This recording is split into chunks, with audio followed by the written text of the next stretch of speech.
तिकडे सांगलीमध्ये सुद्धा कुत्र्यांचं निर्बीजीकरण आणि लसीकरण करण्याच्या सूचना देण्यात आल्या। सर्वोच्च न्यायालयाचे आदेश आहे आणि त्या आदेशानुसार आता जिल्हाधिकाऱ्यांनी सूचना दिलेल्या आहेत। कुत्र्यांना उघड्यावर खायला देणाऱ्यांवर आता कारवाई केली जाईल आणि या सगळ्याचा सविस्तर आढावा घेतला आमचे लोकशाही मराठीचे प्रतिनिधी संजय देसाई यांनी। पाहूयात।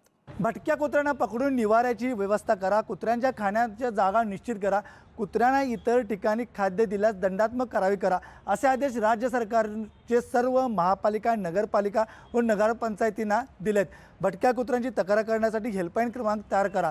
तसंच कुत्र्यांचे निर्बीजीकरण, लसीकरण आणि जंत निर्मूलन करण्याच्या सूचनाही राज्य सरकारने केल्यात। शैक्षणिक संस्था, रुग्णालय, क्रीडा संकुल, बस स्टँड, रेल्वे स्थानकाच्या परिसरात पुन्हा कुत्रे सोडू नका, असे आदेश सर्वोच्च न्यायालयाने सर्वांना दिलेले आहेत। त्या अनुषंगाने सांगलीचे जिल्हाधिकारी अशोक काकडे यांनी या संदर्भात बैठक घेतली होती। या बैठकीला आरोग्य अधिकारी, जिल्ह्यातले नगरपालिका, नगरपंचायतीचे आणि जिल्हा परिषदेचे आरोग्य अधिकारी उपस्थित होते आणि यांना कडकमध्ये असे कारवाई करण्याचे आदेश दिलेले आहेत। कॅमेरामॅन सुजितसह संजय देसाई, लोकशाही मराठी, सांगली।